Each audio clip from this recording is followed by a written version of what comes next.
But first, to that breaking news that we brought you in the last hour, and Manchester United have released their latest set of financial figures, which include big payoffs to their former manager Erik Ten Hag and director of football Dan Ashworth. Well, senior reporter Rob Dorsett joins me now to discuss this.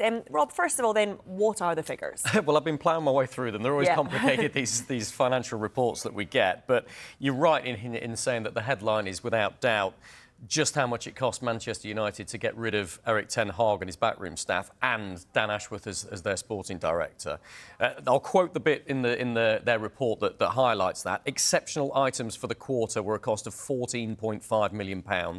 This relates to costs associated with the departure of former men's first team manager Erik Ten Hag and various members of football staff. That's his backroom staff, but also Dan Ashworth. And I think the Dan Ashworth one's really interesting because, remember, Manchester United paid about £3 million in compensation to hire Ashworth in the first place. They've paid about £4 million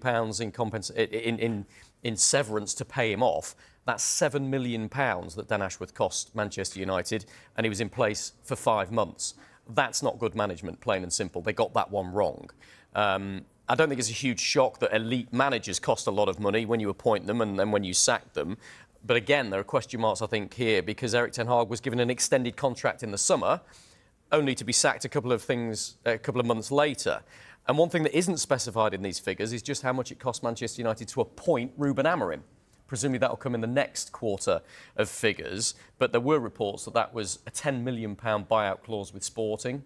10 million euros, £8.5 million. So that's another big cost. I think it shows just how expensive it is for these huge clubs to change their managers, make big changes at the top. But I think you also have to say it raises some serious question marks over the way Manchester United is being run right now. The bosses at Old Trafford have made some very significant changes, and those changes have cost them an awful lot of money. Yeah, because, I mean, would you say that these figures more bad press then for Jim Ratcliffe and Ineos? Well, I think it is. I mean, look, total revenue down 12% from the previous year. That's because of broadcasting revenues that are down because Manchester United weren't in the Champions League. 42% down by not being in the Champions League. That tells you how much the performances on the pitch can affect the finances off it. There was an 18.5% increase in commercial revenues, etc., etc. They say in their report the results demonstrate an underlying operational strength, but they also highlight the financial challenges that the club is facing. And I think that's really interesting. Ineos and Sir Jim Ratcliffe haven't made any secret of the fact that they've got a big restructuring going on. And we know they've been doing a lot of cost-cutting, Ineos, within Manchester United and within their other businesses as well. 100 more jobs are under threat at Old Trafford after they made 250 members of staff redundant in the first round of cuts.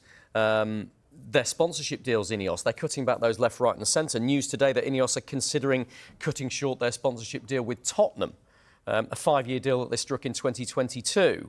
We know already that they've cancelled a sponsorship deal with New Zealand Rugby, and New Zealand Rugby are suing them for breach of contract over that. They've ended a long-term agreement with Ben Ainsley and his America's Cup campaign.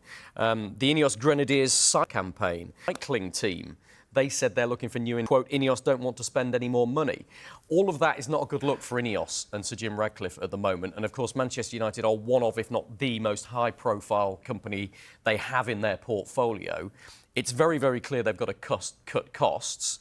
And it's very clear from these figures today just how much they need to do that.